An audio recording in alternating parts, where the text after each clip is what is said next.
one thing that really stood out is when I was prepping for this interview is the word outsider.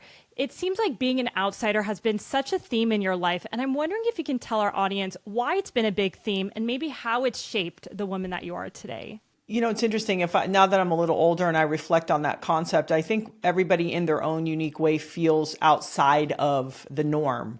So maybe let's start there. But if we were going to say in the obvious things that I thought when I was younger and some other things in my adult life, I think, I originally sort of was raised by people that were not my biological family just for about 5 years. And the running joke is the woman that I called my Aunt Norette, she was 5 feet tall and I was 5 feet tall at 7 years old. Right. So I was like, it was sort of like, I know you love me and I'm part of this, but I'm maybe not, or we're not this conventional family. Then, growing up in the Caribbean, ending up at 6'3", and just taking a different path, falling into athletics instead of being groomed to play athletics. So even within my sport, I for a long time felt like I was playing catch up. Then, playing in a professional sport, but also it's a sport that's outside of, ball and stick sports, we call them, right? It's a lifestyle sport. So even that would maybe be the starting point in a conversation for you, which is, okay, I'm going to have to approach this professionally differently because I'm outside the normal framework of basketball or tennis or, for women's sports, and obviously men's, it's basketball and football and baseball. But so I think it was sort of that outside approach of you're in this, but you're going to have to do it differently. In modeling, I was playing volleyball at the same time. I was also a lot taller. Things didn't fit. So I'm in this business, but I'm just a little bit outside of it. So I think what was great is it taught me, first of all, be thankful for wherever you are, because that's where you are. Don't fight where you are.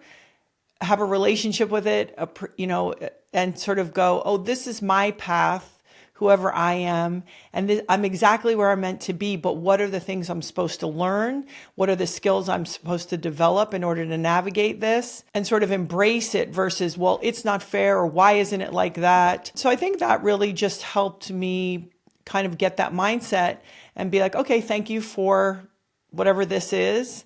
And let me start looking for the real lessons and the real tools that I'm going to need. And I'll finally end it with, maybe it didn't hurt. I met my husband when I was 25, and he's a surfer. That's sort of a very outside sport. And even within his sport, he sort of took his own path and his own way too. So I will say it was helpful to have another person that sort of embraced that too, made it easier. I have so many questions to unpack there, and it's so beautiful. Thanks for sharing all that. And one that really stands out, you mentioned you were 5 foot when you were 5, and, you were 6'3" by the time you were 15. And it just makes me reflect on, at that age, especially as a woman, all you want to do is fit in. And I look at you and I'm like, wow, Gabby, you are so confident despite, your life having so many zigs and zags. You still feel very grounded. So I'm curious, like reflecting back on your younger self when you wanted to fit in, but you were so different. How are you managing that time? I think for me, one of my natural traits is I'm not going to fight what is, even very young. It's like, New Yorkers will say it is what it is, right? And I think for me, I was 6 feet at 12, it was like, hey, listen, you're never going to be able to wear the ultra cute, trendy things. It sort of doesn't work. It doesn't fit. So you can acknowledge the desire to be a part of and to be the same as we do when we're a lot younger. But the other interesting thing about that is if you ride that out long enough, you realize that then we spend our entire adult life trying to stand out or be different. Yes. And so I think by 17 or 18, even though at times it was uncomfortable, it was realizing, no, wait, this is a gift to you, because in certain ways, there are certain things you don't have to navigate just to stand out. And listen, standing out for the sake of standing out is nothing. It's like attention for the sake of attention. It means nothing. So it's also then sort of realizing, no matter what, no matter who we are, we've got to build something, a skill, a point of view. So for whatever reason, I think I had this early, and I was like, I'm not going to torture myself about this. I love that mentality of you just saying it is what it is, because if we all thought that way, we'll just go through life a little bit easier because, life is not a straight line, whether it's business or personal life, you're always going to have things come up. And if you just deal with what is actually happening, then have a story or victimize yourself, like it would be so much better.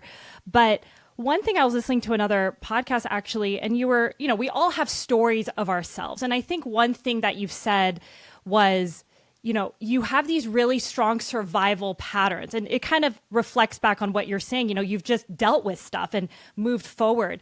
That can be so great in your life sometimes, but also can be limiting. So I'm just curious, like, as you're unpacking, we all have survival patterns, even myself, that I'm continue to unpack and learn.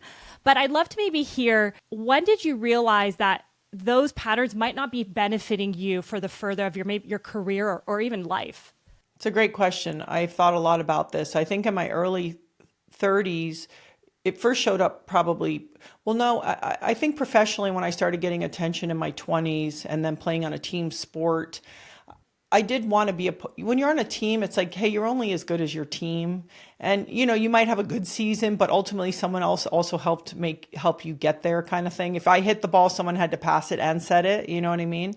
And so I think there was a real push and pull, an internal push and pull originally with, I don't deserve this. Why am I sticking out? I just want to, be quiet, be humble. And so there was a part of me that maybe held myself back because success can be confusing, especially if you're not raised with it or groomed for it or naturally sort of accept it.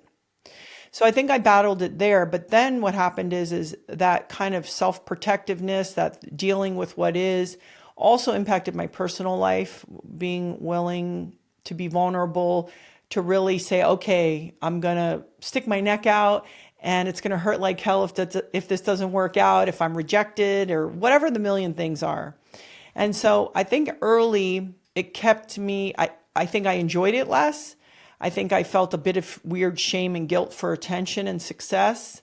I didn't understand it. I didn't feel like I was doing anything different. And then certainly in my marriage to Laird. So then let's say I decided in my 30s, like, hey, that's not going to serve my relationship. So I'm going to get out there. But I'm still, even to this day, and I have 3 daughters, there is a component of my personality where I'm a little bit like an island.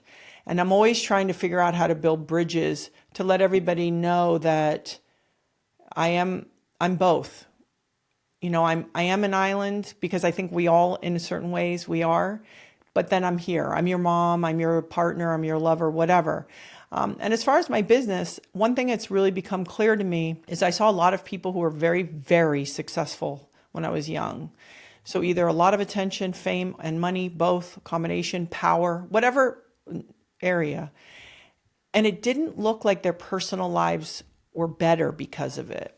Mm-hmm. And so one thing I subconsciously did, and I didn't realize it probably till my 40s, because having a family and my relationship and having that part of my life be sound was the most important thing, that I will say that maybe there were parts of me that thought that you had to make an either or choice. That either you could really kick ass, really, I've done well, but I'm talking about like next levels, or sort of try to build a sound family and relationship life. And I don't think that's true. So I think that was a limiting belief created by me in that over practical, over realistic point of view. So I have goals and I make dreams, but I'm not dreamy. And I always kind of maybe put the brakes on a little bit. Yeah, that is so interesting how you thought, just kind of talking about how you thought you could either be like a really great mother, partner, but also maybe not at the same time a strong business owner. And I'm just so curious, when did you realize, it actually doesn't have to be siloed and there is a place in a world where both can live? And, I'm selfishly asking because my husband and I are both entrepreneurs. We're, there's a lot that goes on. We're very passionate about our work. We don't have kids yet, but I always like to kind of understand what that looks like. So when did that shift for you? And when did you realize, there could be this world where both of these sides of myself can really marry each other well? I think it's always a dance. I'll be honest with you. And it's interesting because when you have little new children, they take a lot of time and energy, obviously, right? They're not in school, they don't walk. It's like that's what you're doing if that's what you're choosing to do. Some people either have to go back to work or say, "Hey, I'm better in my life if I'm working and I'll get care." However it works. I have no, sort of rules or great opinions. In my case, and maybe because my mom sort of take a hiatus from parenting from when I was 2 to 7. So this really hit home for me. So I had this need to be there. So again, these are very personal decisions for each couple and each individual person. I will say this, you can't have it all the time. And that's not what it's set up to be. It's doing the best you can. It's making choices in that moment, what feels like will work for the person and the family unit. And let me tell you a secret. I know this to be true. No matter what path we choose, there's always going to be the other side. Yeah. And just to give yourself grace, but to understand that's what it is. Hey, I went back to work. Now I have this weird feeling that I wasn't home enough. Hey, I was home so much and I let parts of my career get away from me. And maybe my kids are weirdly too confident or too secure because I was here every second. Whatever the million scenarios that there are. So I think it's really checking in with yourself and your partner and deciding what's best for you at that time. But it is unrealistic to think, whether you're male or female, hey, I have it all the time. And again, within this is where all the lessons are, all the hard conversations, all the learning who we are. I think that's how it's set up. Yeah. And it's so beautiful how you said, give yourself grace, because those thoughts that you mentioned, even outside of having kids, can come up. If you're a business owner, you're not good enough. You can't make people happy. So you're so right. It's like just being okay, like giving yourself grace with those thoughts, because it's not going to go anywhere no matter what your life situation is. And I'm realizing that real fast. So it's so true. I think one thing I've learned is it's all as it should be. And it genuinely is our response that is the most important thing. We're not going to change, what it is or certain things, but it's how we're responding to all of these challenges or all of these choices and decisions.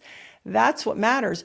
And we can change our mind. We can apologize, whatever it is. And instead of, I think we look at it so differently versus, no, I really need to figure out who I'm trying to be in the world. And so what does he or she look like? What decisions, how do they talk? What are their practices? Where do they spend their hours? And kind of work back from there. And the other final thing I'll say on it is I always look at it as, if we're sitting at Thanksgiving dinner, what would I be okay apologizing for?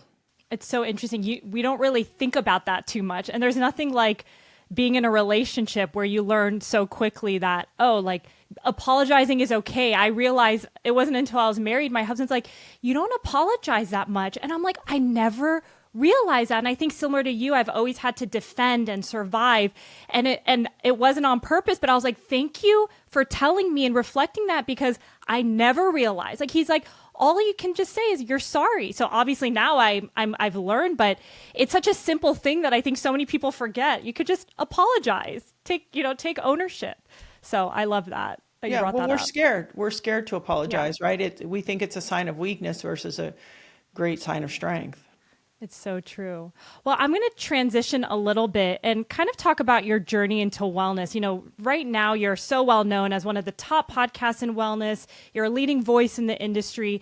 And kind of looking back in the 90s and the 2000s, wellness wasn't top of mind. People cared about, what does your body look like fitness. It was very different. So how did your journey into wellness unfold?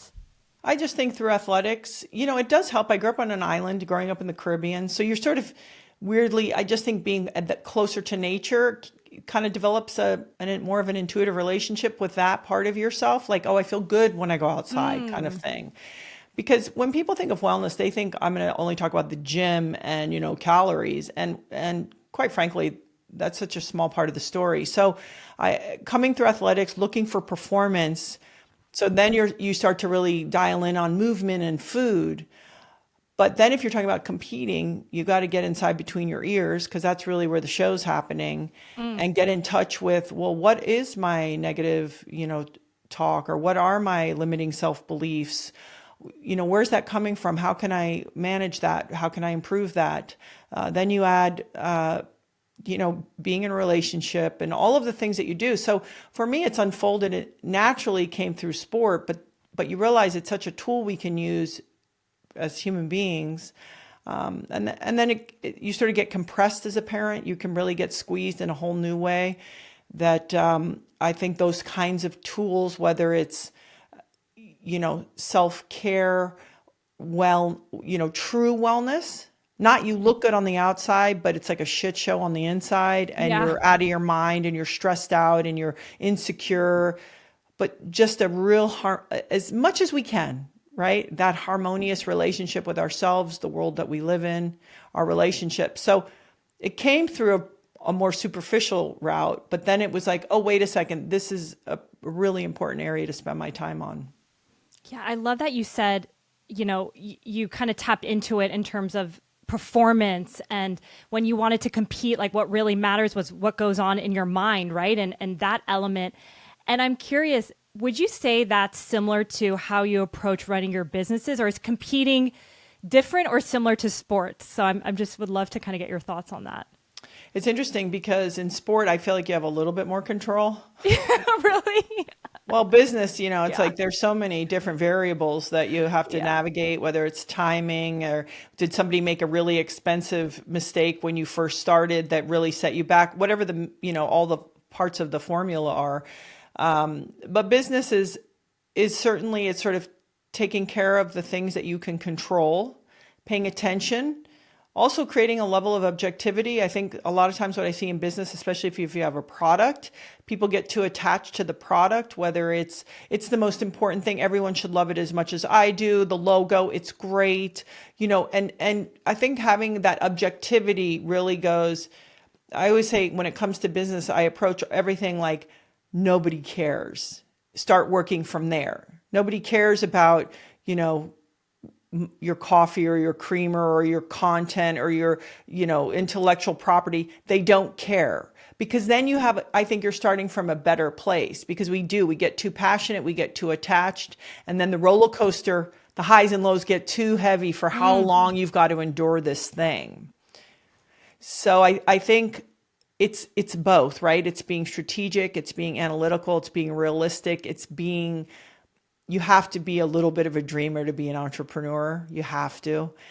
And then right at the end, I always say, and Laird is different than me, and I do want to kick ass. And that doesn't mean at any cost, right? So it's not about winning at any cost. It's just about wanting to take something and see just how big can you grow it? How many people can you share it with? Because you have a hunch on something. I love everything you said, and even, not riding the highs, but also not the lows, and kind of what you said about not caring. I think it's so powerful, because in the beginning, you can have one date, 24 hours, where you have the highest high and then you have the lowest low, and you're like, I just feel so not grounded. You kind of feel a little crazy sometimes. You're like, it's a very interesting path as an entrepreneur, I think. But I love what you said, just having that space and not really jumping on the lows too much and the highs too much. And the more I feel like you are in business, you kind of get used to things. Like, I still get phased, but not like how it was in the beginning. I'm like, oh, that happened? Great. All right, what are we going to do? So I loved your advice on that. Yeah, and it's a hard thing to house those two emotions, right? You need to have enough passion and stamina to run with it. It takes a lot of energy, but then how do I do that simultaneously with a little bit of objectivity? And that is actually very similar to sport, where you have to be like, hey, this means everything to me, and I got to take the hits through the season if I'm going to, in the long run, be successful. So these are very interesting, kind of dual emotions to house, but I also think it's representative of a lot of things in life. And I'm curious, like, how do you think somebody can get better at that? Because it is so important. This is a really not easy, but important thing, which is, for example, adaptability is the number one trait, let's say, and resilience for life and health. Okay, this is happening. I'm going to adapt. Okay, I can weather it. I have resilience. Great. Well, if people even practice this in their own self-care life, hey, I don't feel like going in to do this workout today. I overrode that feeling. I put that in quotes. And I understand that this is part of the process and important. I'm going to get it done. I also think for certain people, meditating would be an interesting thing because it would be a practice of the mind's ability to create. I work with a guy named PJ Nesser, and they talk about more distance from stimulus to response, a longer runway, right? Not something happens, you freak out. It's like, okay, stimulus, oh, that order didn't show up, or manufacturing got screwed up, or we don't have raw material, whatever the million things are, the website's not working. I'm going to take that deep breath. So actually, I think through physical practices, people don't realize it's almost a cheaper, easier way than trying to do it through a cerebral approach. It's so hard to control the mind. But if we can use the body as a tool to gain a little bit of mastery, it's forever that we're trying. It does show up in our day-to-day. I love that you said, creating distance between the stimulants and then the response, because going back to what we talked about earlier in the interview, my survival pattern, which has gotten me very far in life, but it's very different in the entrepreneurship game, is I would just push. Okay, there's a problem. I'm in the stimulus. And after a while, it doesn't serve me. You get burnt out quickly. You don't feel as grounded. And like you said, like, how do you also maintain your own wellness as you're building a business? So I love that you said it's creating that space, because so many of us can just instantly respond. Like we all can, and we think that's the solution, but that space actually can make such a difference. So I'm just underscoring it because I can see that playing a role, especially in the longevity of just life, longevity of business. Yeah. And I think people have to realize their neuroreceptors, it's like a muscle. So there are things, like I said, meditation. There is, forgive me, there's a book on happiness. I believe his name is Sean Archer, which talks about, for example, even the practice of, I focus on 3 positive things that happened today, whether it's in my life, in my business, whatever. You are training the neuroreceptors in your brain to look for the positive and the good. Conversely, if you're always like, I can't believe this happened and the food service was terrible, you're training those neuroreceptors, those muscles. So I think also it's sort of getting in touch with easy ways to support yourself in trying to stay optimistic, to keep your perspective, and things like a meditation and little things that we can do throughout the day just make that easier, because we're human beings. It's, I want to freak out all the time, and, that's not going to serve me. So I don't want to, I want to do the things that are going to be more supportive. It takes discipline and self-restraint. But then, hey, when it's time to nuke a situation or go, hey, I'm usually the other way all the time. So it must be time for this. I love that so much. And, I now want to go into the origin story of, I know you have many businesses, but maybe we can talk about Laird Superfoods. I'm curious, how did that idea come about? And when did you guys realize you were really onto something here for it to be a product? Yeah, so Laird Superfood is a very interesting company, and I want to preface this by saying that we have a graveyard of probably 3 or 4 other companies prior to this. So let's not play games. You've got to get bonked over the head a couple times, either the train that never went anywhere or that in fact rode off a cliff. So in 2015, Laird had been doing these coffee drinks. It's not new in the sense that if you go back thousands of years, yak butter tea, using products like this in teas and coffee. So Laird was making these performance coffee drinks and giving it to his friends. They'd train, he'd go surf for 5 hours, and he was always interested in performance. We had a friend who's an entrepreneur, Paul Hodge, and he thought, these things are amazing. I can't imagine that we can't make this. And so in 2015, he started messing around, and our original creamer was almost like the first or second iteration. And so the company had sort of all these green lights that we'd never experienced. People loved it. They ordered it. All of a sudden, then we had a turmeric flavor. Then we had a mocha flavor.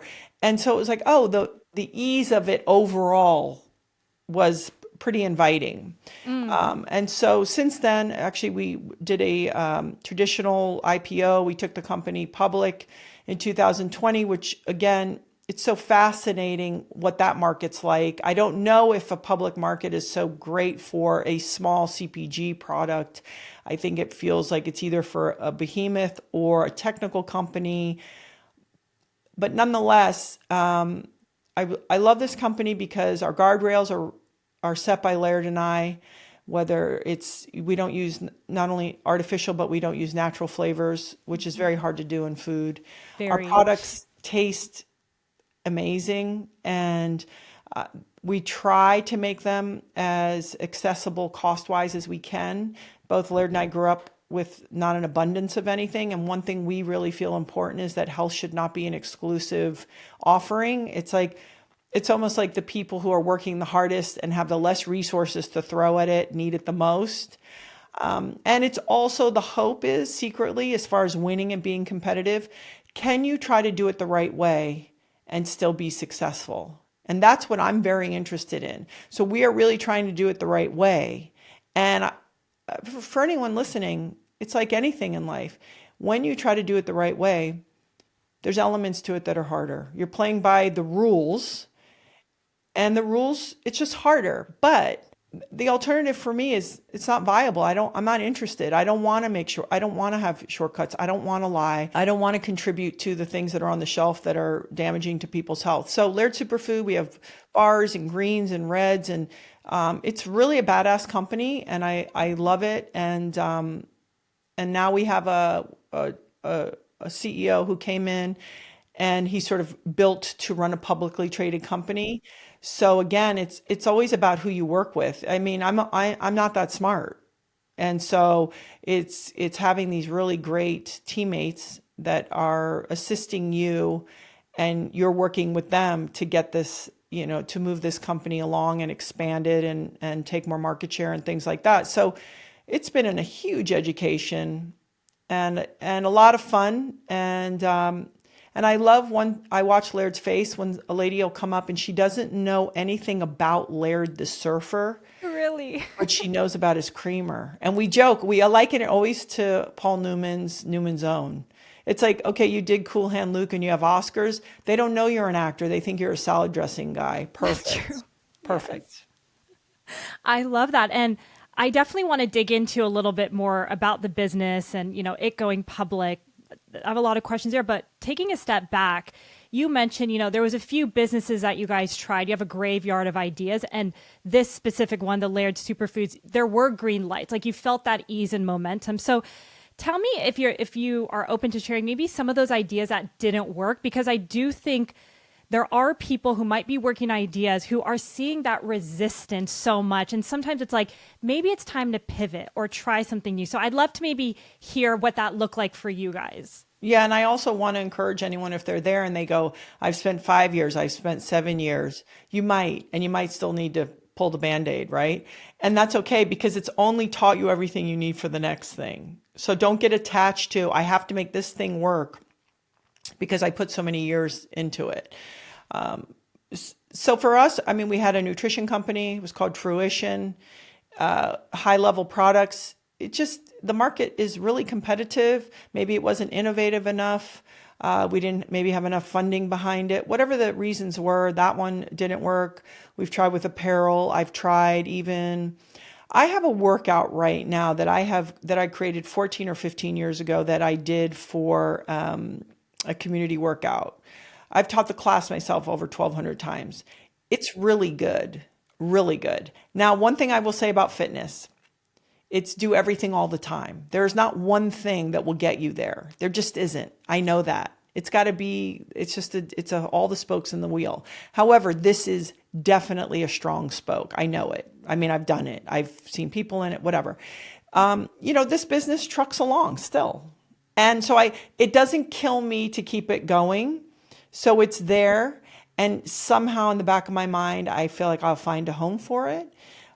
But that's not taking my hours. I've baked that cake. I know what it takes.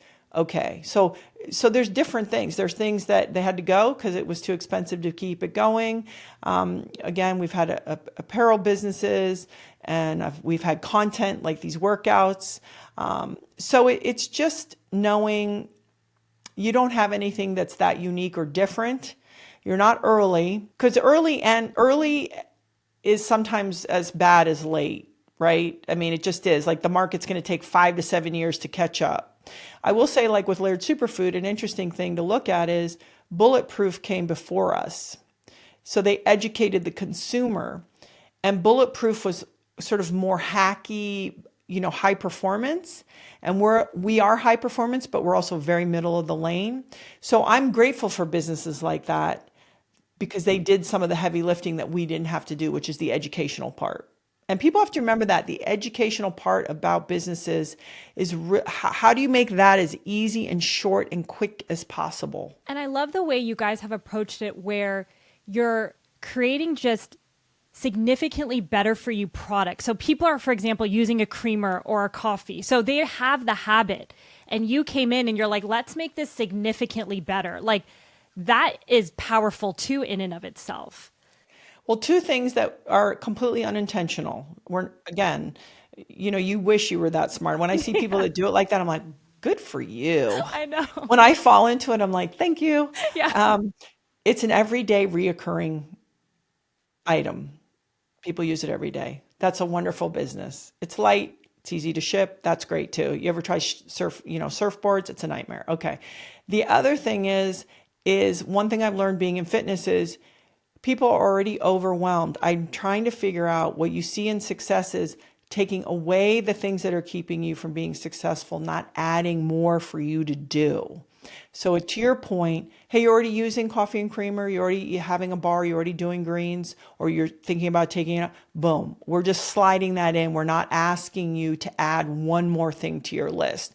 So that was something really important. And Laird's philosophy was, hey, if you're doing something every day, make sure it's of the highest quality. I'm going backwards a little bit with something you said. It just sparked an idea. You were mentioning, if you've been doing something for 5 years, 7 years, and it's still not hitting, like it's okay to let it go and maybe, figure out the next step for you. And it just made me think of your time, maybe as a professional athlete, like what was that transition like for you to kind of shift your identity from what you're so famously known for to now maybe being an entrepreneur and figuring out this new path in life? Because I'm sure you were maybe in an identity crisis at the time, or maybe not. I think because I came from a small sport and I always did a side hustle. I was doing television. I was writing columns. I think I learned quickly that identity was going to kill me. And so even in my 20s, I think it was, and we say this in our house, like, okay, in my case, oh, are you that volleyball player? No, I'm Gabby. And one of the things I have done is I was a volleyball player. And so I think it's less painful. I went to a meeting yesterday at the modeling agency that I started at to have a meeting about something. The woman in the meeting, who was 27 years old, had no clue that I worked in fashion and no clue that I was a professional athlete. That's why it's all sort of an illusion, because that only exists when you go to places and spaces that people go, oh, they know what you do. It's all a game. And so we have to get real clear with ourselves why we're doing it. And are we okay with people not caring, not knowing, and us being who we are? Just our essence, our spirit, not, I have all these titles, I did all these things, don't you know who I am? It's like all that BS. It's like, come on. Because, we joke, I don't know who said it, Chamath, have you ever seen the All In podcast? Oh yeah, it's always on in our household. It's crazy good. But one of the things he said is like, most people who are known in history, it's always for the bad stuff anyway. It's like, you know what I mean? Like, get over yourself. What do you want to do while you're down here? How do you want to contribute? How do you want to entertain yourself? How do you want to create? And, the rest is just silly. Yeah.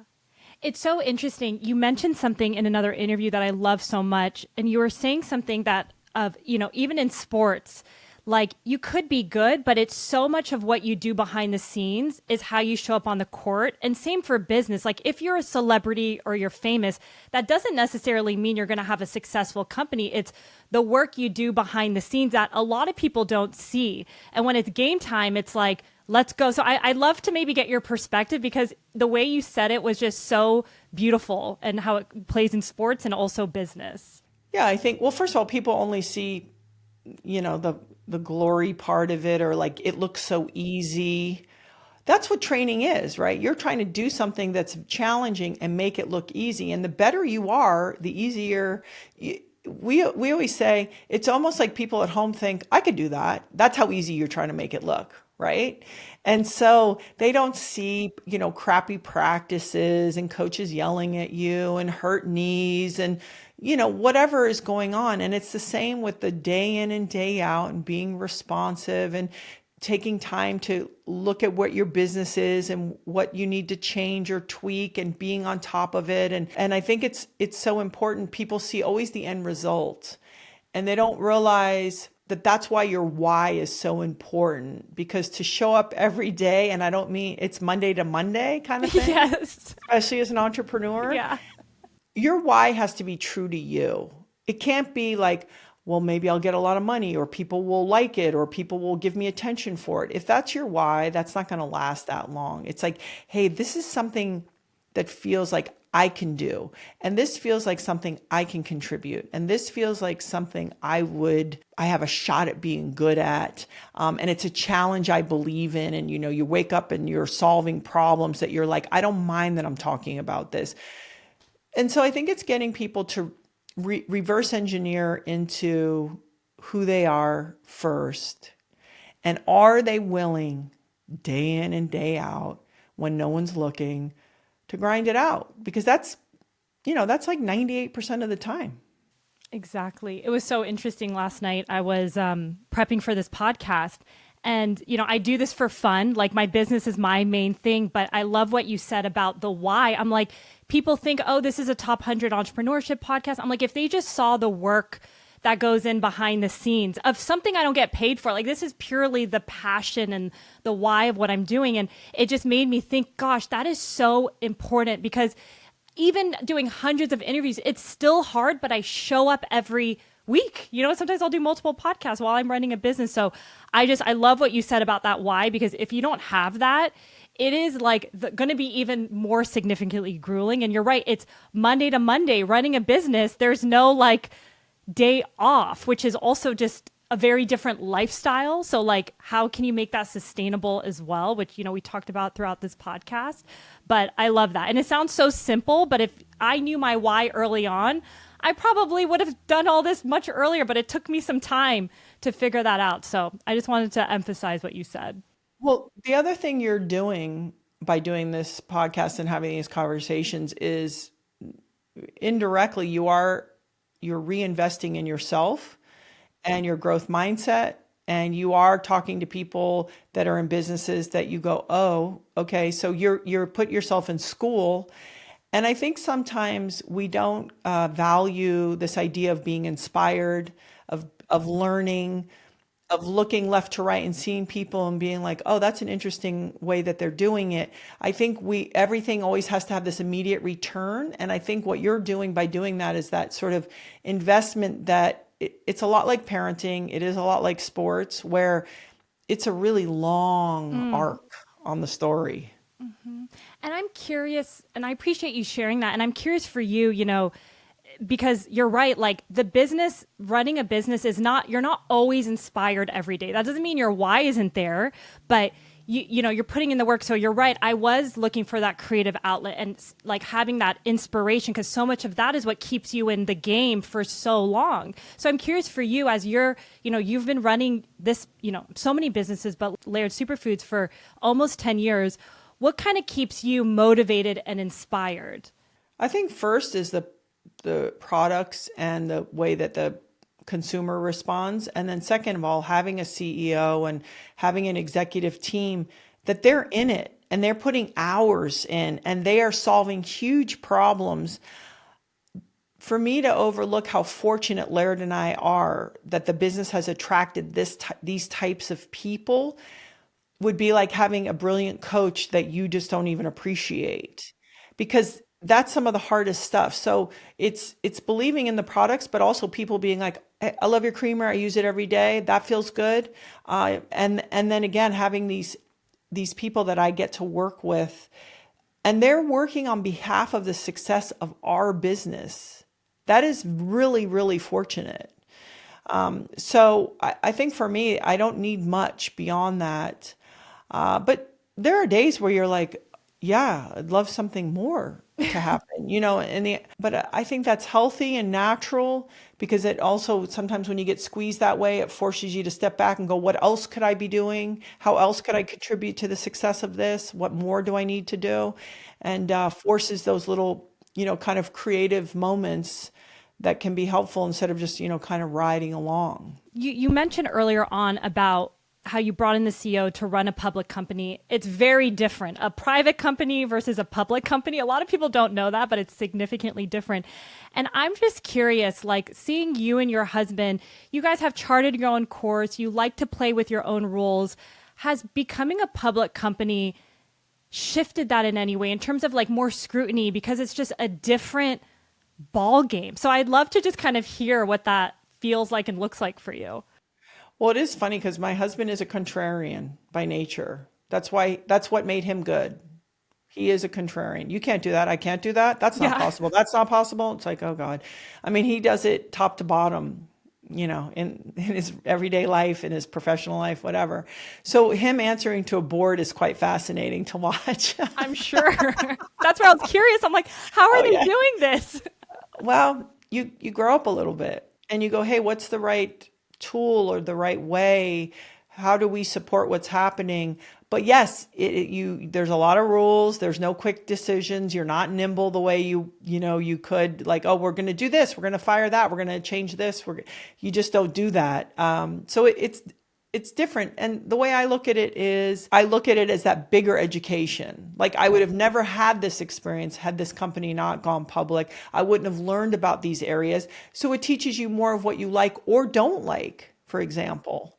So it's kind of broadens it out for you in a way where you have just a little more information. So when you do other things in your life or you're moving forward with the business that you're in, you're making decisions just on a little bit more information. But yeah, are you kidding? A board, a public market, shareholders. I'll tell you what the hardest part for me is personally is it's like you want to be successful now because these people invested in you. You have shareholders. And so we've had our stocks be up and then down and you feel bad about it with the shareholders. That part's sort of interesting. But yeah, it's been great. I think the idea of controlling something more yourself, it's appealing for different reasons. But I do appreciate kind of how grown up everything is. That's for sure. For sure. And yeah, I mean, I can't imagine what it feels like to have, investors involved and like that stock price is always going to fluctuate. So is that something that was tough early on for you and or your husband? Like, how did you manage that? That is like a level of pressure I've never experienced before. It was a bit brutal, Yeah. I'll be honest. And it was more for me brutal, not Laird. Laird wouldn't watch it. I watched it. And it started out very, very high. And then, that was in September of 20.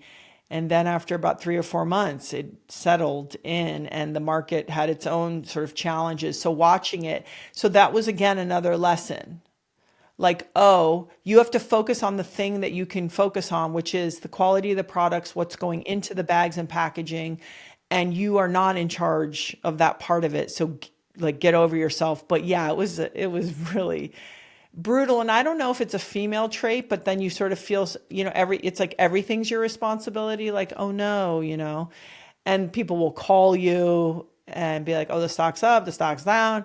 And that was not fun. And then you learn like, oh, you just have to really pay attention to trying to, like shelf velocity, market penetration, like focus on the things that will make a positive impact and don't just sit here and like bite your nails and be like, oh my God, the stock. No, I'm sure. And like, it's all public. So I could imagine people would call you. That's like a whole other layer Oh you don't yeah. even think about when you're running a private company. Like your friends and family don't know what's really going on behind the scenes, but when it's public, it's like, it's all out there. So that's another level of scrutiny. And you love your friends and you want to be successful for them.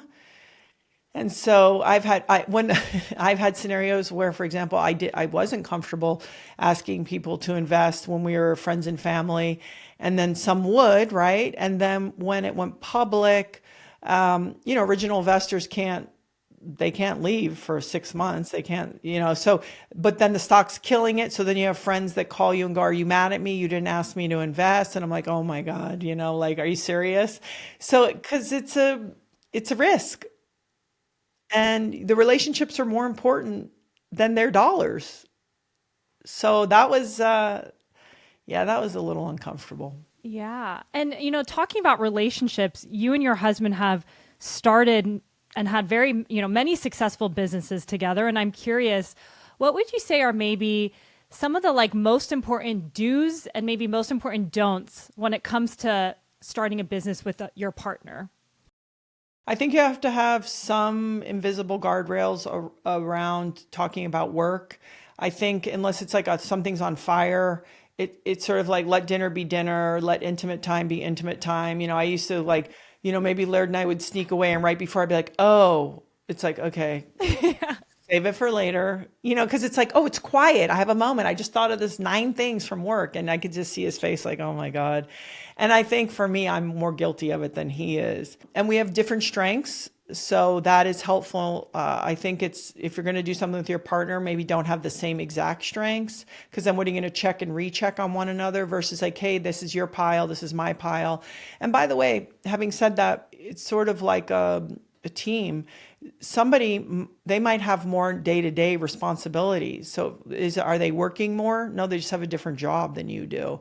And so then someone might come in once in, a week and swoop in and do all this other stuff. And you go, well, wait, this feels unfair to me.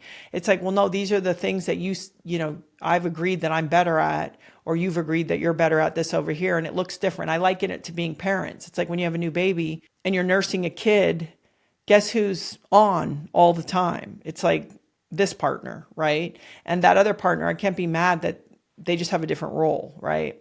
So I think I look at it that way. So putting framework around how much you talk about the business and where, give it a break, and then really trusting them, but being really clear in communication. And also, and again, I don't know if it's more female than male. I have also learned to take emotion out of it when I'm talking about work and being very matter of fact, just talking about information, not trying to get too emotional about it because we're talking about work. And so even within that, and weirdly, sometimes that doesn't go over well because my husband is not looking for me to be sort of objective and be like, da, da, da, da, da, da, da.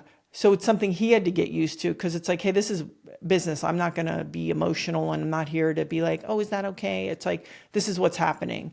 And so it was even learning how to communicate from that side of my personality. And for anyone listening, if they're female, you have that even if you're the boss. It's like, I'm not going to get worked up to talk about something. I'm going to be matter of fact. It might come across overly direct, but this is work. This is in our personal time. And so learning how to do that in a really fair, concise, reasonable way. And then being like, if that upsets you, that also is, that's not my problem. I'm not going to then end all of this by saying, I hope that's okay. Oh, Gabby, I need to do like another interview with you to learn all of that. I am learning that being a boss and the natural, it's okay, making sure, you're obviously still kind, but I'm realizing the more clear you are and like matter of fact, that's what teams want. And that's what they're looking for in a leader. And I've realized through my own trial and error, I'm doing what you said, like, oh, is everything okay? Oh, like as if like I'm the employee, like, oh, how can I support you? And I'm like, that's not what they want. That's not what's going to drive a high functioning team.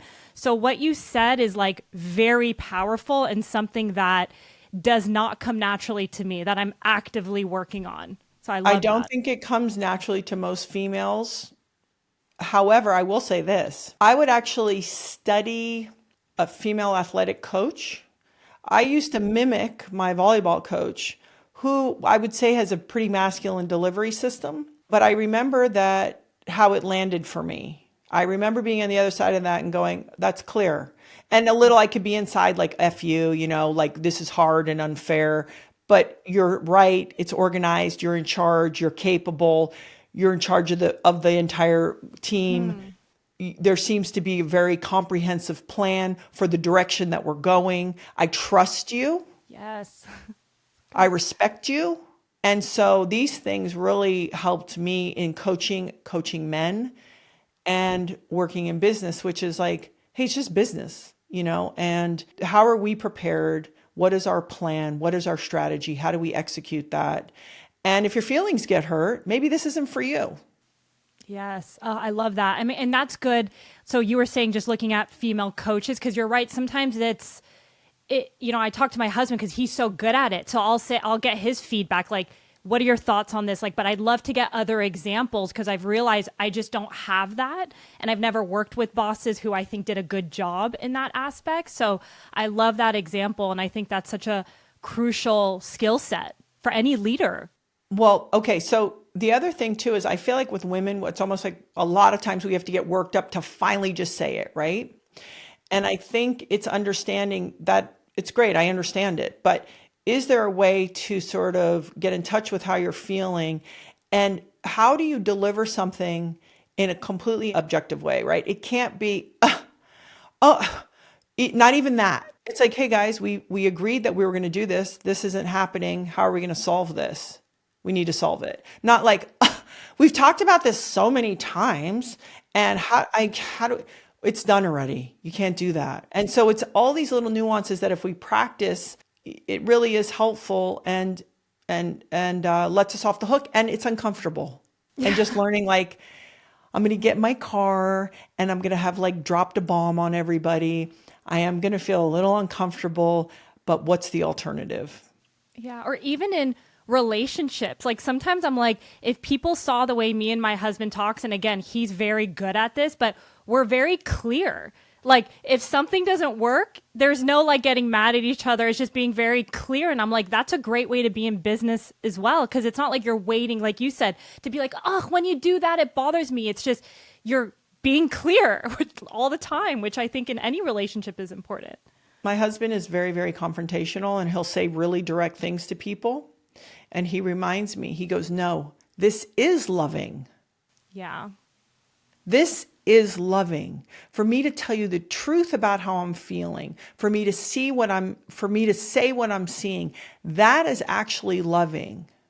And I'm always like, oh yeah, it is. And it's so uncomfortable. But nothing good comes from comfort, which I'm sure your whole life has been being in the uncomfortable. And I think anything great comes from that. So it's a good reminder for all of us. So I love that. And I love your recommendations of, who we can listen to for examples there. And I know we're almost coming up on time. So I actually wanted to just end on one question. I know, you're also a big believer in the universe is always constantly conspiring for your greater good. You can tell you've kind of had that mentality, even when you were younger, being in difficult situations.